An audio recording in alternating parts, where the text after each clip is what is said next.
Bonjour, je suis ravie de vous retrouver sur la chaîne YouTube du blog unebonnemaison.com et nous allons parler aujourd'hui encore une fois des couronnes de Noël.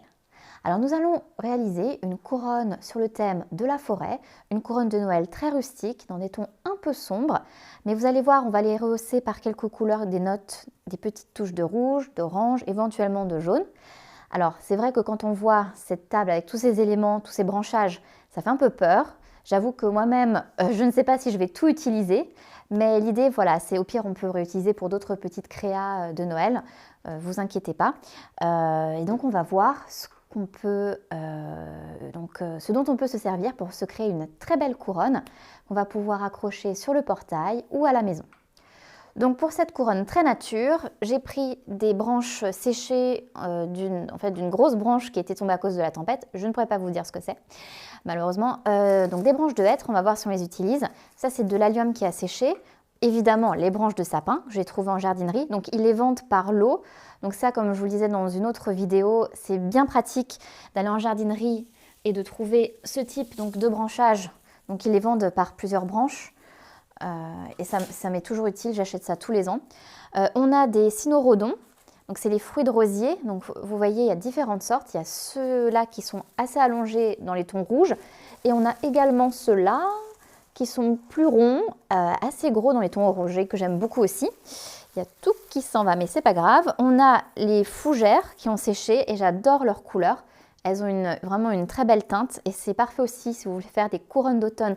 Ça se marie très bien avec le hêtre, avec des feuilles de chêne, mais ça on aura l'occasion d'en parler dans une autre vidéo. Donc ça c'est des petites choses du jardin, je ne pourrais pas vous dire ce que c'est. Bon, ça évidemment des tuyas aussi pour apporter une note plus lumineuse, un vert beaucoup plus éclatant que le reste. Qu'est-ce qu'on a d'autre? Donc ça c'est pareil, je pourrais vous donner les noms si je les retrouve. Donc tout ce qui est hédéra, des petites baies, j'aime beaucoup ce type de petites baies aussi. Bon, elles ont séché, mais c'est pas grave, au contraire, ça apporte une note un peu plus dramatique, si j'ai envie de dire. Du wax que j'ai utilisé dans une couronne récemment de Noël, et des chardons. Évidemment, je ne sais pas encore ce que je vais utiliser, mais l'idée, c'est donc de faire une composition, donc un gros bouquet, que vous allez ensuite multiplier et tous ces différents bouquets, différents bouquets qui auront quand même une certaine cohérence, une harmonie, puisqu'on va un peu répéter la même façon de faire. Et ces différents bouquets, vous allez les disposer autour de votre support donc métallique circulaire. Vous avez ainsi ici différents supports, donc en métal, celui-ci que j'utilise en général, beaucoup pour mes couronnes. Il y a également donc celui-ci, cette taille-là, et une taille plus grande. Alors, aujourd'hui, j'ai envie d'être un peu dans le côté très abondant, extravagant. Donc pour cette couronne de Noël très nature, j'ai envie d'utiliser le très gros support et on va voir ce que ça donne. Mais je pense qu'il n'y aura aucun problème avec tout ce qu'on a sous la main. On va pouvoir créer vraiment une belle couronne riche et très authentique. Donc une fois que vous avez choisi votre support métallique, utilisez donc des ciseaux spéciaux de type fleuriste ou des sécateurs, un sécateur évidemment, un ciseau coupe métal. Vous allez en avoir besoin pour couper donc ce fil de métal qui est utile pour fixer donc les bouquets sur ce support. Évidemment, vous allez avoir besoin donc de ficelles de ce type-là en jute ou voilà, une petite cordelette.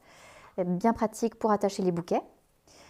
Et vous allez peut-être avoir besoin de crochets. Donc pour après, une fois que vous avez inséré vos bouquets sur la couronne, donc pour y ajouter en fait différents éléments. Moi, ce que j'aime particulièrement utiliser à la place des crochets, c'est plutôt ces tiges métalliques aussi de type fleuriste. Il y en a de différentes épaisseurs et elles sont, vous voyez, très facilement, on peut les manipuler très facilement.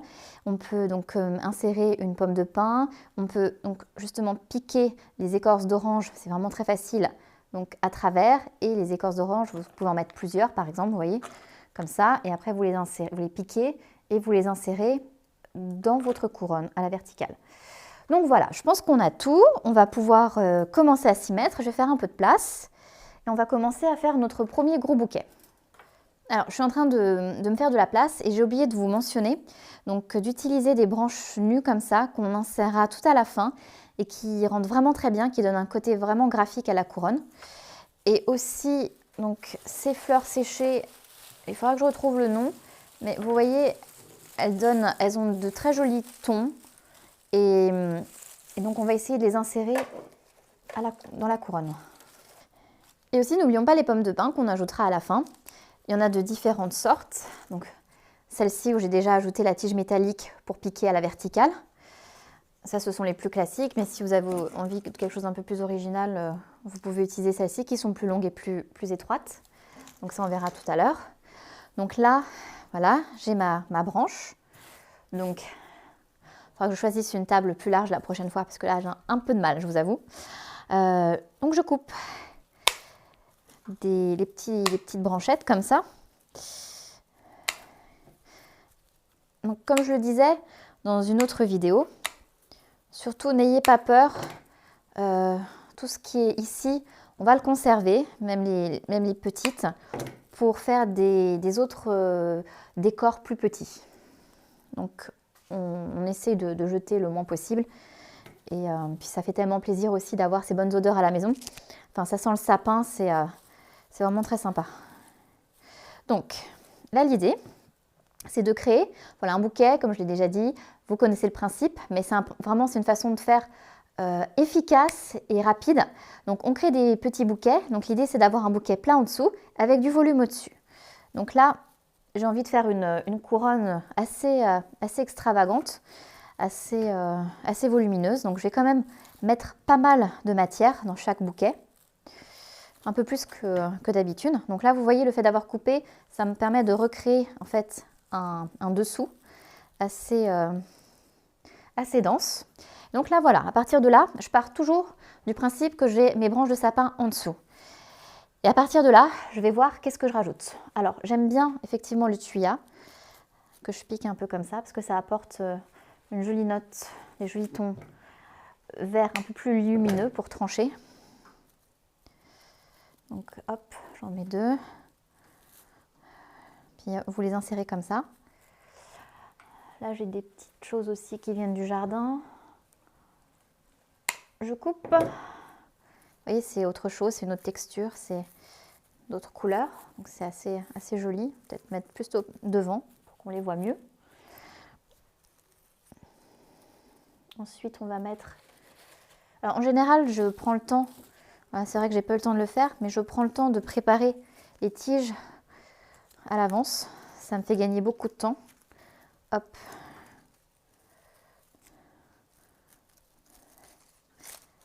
Place comme ça. Et puis, amusez-vous, hein, testez différentes combinaisons. Différentes couleurs. Puis, n'hésitez pas à replacer certains éléments.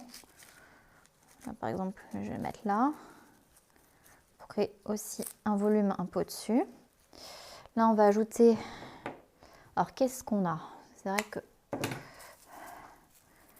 moi, j'aime beaucoup utiliser les fougères. J'ai évidemment les cynorrhodons qu'on va ajouter à l'intérieur. Voilà. Ensuite, ah oui, on a ces fleurs séchées. J'aime bien laisser sécher des fleurs. Notamment celles-ci, elles ont une belle couleur. On peut les utiliser dans les bouquets. Le chardon, c'est sympa aussi. Mais comme je l'ai utilisé récemment sur notre couronne, je ne sais pas si j'ai envie de... Enfin, vous voyez, ça rend bien, hein, mais si j'ai envie de l'utiliser pour celle-ci. Donc, je vais mettre de côté pour l'instant, parce qu'on a assez de choses,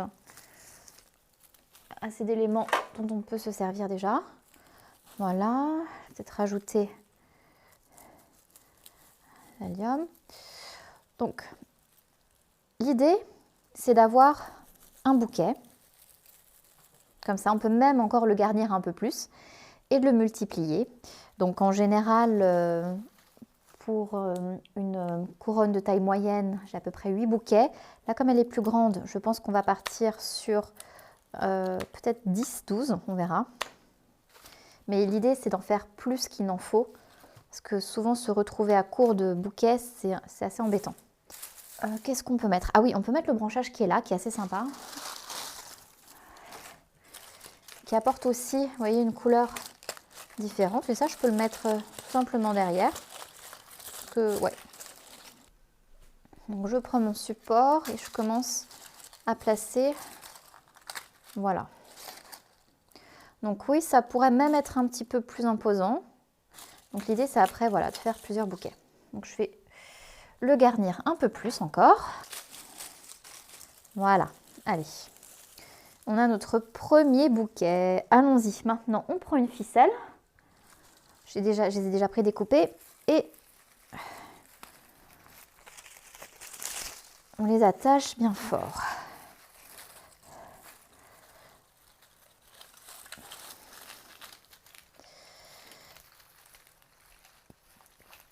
Alors, le principe est toujours le même hein, pour créer les couronnes. En tout cas, moi, j'aime bien les faire de cette façon.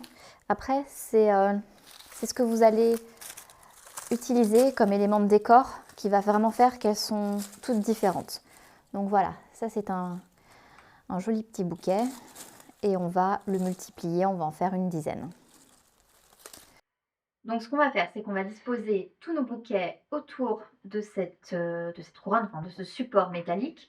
Et vous allez voir qu'on va encore ajouter des choses, parce qu'on va la garnir maintenant avec des petites branches nues, avec éventuellement des cynorrhodons. Et on verra si ça peut être sympa ou pas, avec donc des pommes de pin allongées. Donc vous avez vu, j'ai passé un fil, enfin une tige métallique à travers en bas. Enfin pas vraiment à travers en fait, j'ai enroulé la tige métallique en bas. J'ai fait un petit nœud et on les plantera à la verticale. On va voir ce que ça va donner, si ça vaut le coup en fait de les ajouter ou pas. Alors, allons-y. Là, j'ai tous mes petits bouquets, j'en ai par terre aussi parce que j'ai pas eu assez de place. Donc, je vais commencer. Alors, première chose à faire avant de disposer le bouquet, on va prendre donc notre fameux fil de métal et je vais l'enrouler voilà, autour du support. Alors l'idée c'est de ne jamais couper ce fil tant qu'on n'a pas terminé de positionner tous les bouquets. Donc, voilà, je fais plusieurs fois le tour. Ça me garantit un ça. Et on y va. Donc on veille à bien fixer chaque bouquet et on continue de les assembler. Là, on va mettre le suivant. Donc voilà, vous voyez cette partie-là, c'est pour ça qu'il faut toujours les faire plats. Elle recouvre donc le bouquet précédent et ainsi de suite. Et pareil, je fais plusieurs tours.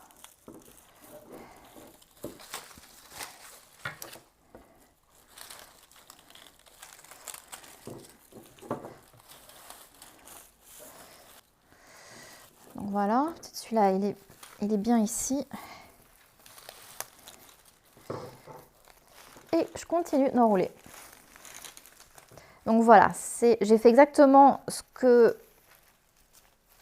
ne faut pas faire. J'ai pas fait assez de bouquets.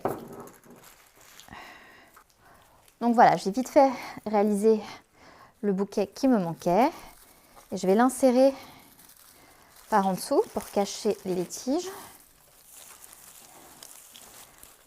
Et je récupère du coup toujours ma bobine. Voilà, je vais essayer sans abîmer de passer à travers le branchage pour fixer. C'est pas évident, hein. Voilà, je passe par là. Voilà. Et là, je le passe à travers derrière. Donc, je vais le tourner comme ça, vous allez voir. Voilà. Et donc là, je vais attacher ce support. Encore, je vais l'enrouler derrière pour qu'il tienne bien comme il faut. Et on n'en aura pas fini pour autant, parce que on va s'attaquer maintenant à ce que j'appelle la garniture. Donc voilà, derrière ça donne ça. Et là, on a notre couronne. Alors, on va un peu la regarder, l'étudier. On va voir qu'est-ce qui lui manque. Par exemple, on peut rajouter des cynorhodons un peu par ici. Donc là, hop, je prends. Voilà. Je peux les piquer à travers. Puis ça tiendra tout seul. Sinon, je peux rajouter un petit crochet aussi. Mais bon, là, c'est pas nécessaire. Et quelque chose que j'aime bien faire aussi, c'est ajouter des branches. Des petites branches comme ça donne un côté très graphique. Et en fait, on les plante à la verticale. Voilà, comme ça. Et on en ajoute comme ça plusieurs.